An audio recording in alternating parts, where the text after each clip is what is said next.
This is the Lone Crater YouTube. We hope this video helps. You begin by prepping the environment. Enable the developer or cheat console, bind a convenient key, and load your backup save. Once done, open the console and type the core Enable command for flight mode. Press Enter to commit. You need to confirm that physics override is active, because without it you'll fall.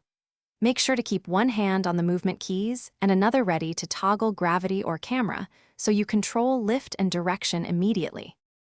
You now refine motion. Modify speed multipliers to suit the environment, higher for traversal, lower for precise strafing.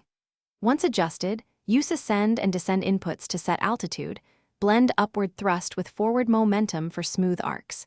You should lock or clamp pitch and yaw to prevent sudden flips, because abrupt rotations can break collision handling. Make sure to monitor FPS and physics responses. If stuttering appears, lower speed or disable particle-heavy effects to stabilize movement. You finish by saving your successful flight state and gracefully exiting flight mode with the proper disable command. Confirm gravity and collisions return, because leaving them off breaks gameplay. Once done, test landing near solid ground to validate physics.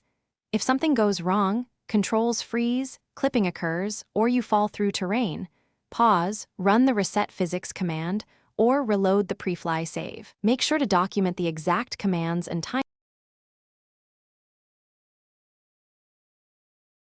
Thanks for watching. Consider subscribing if we helped you.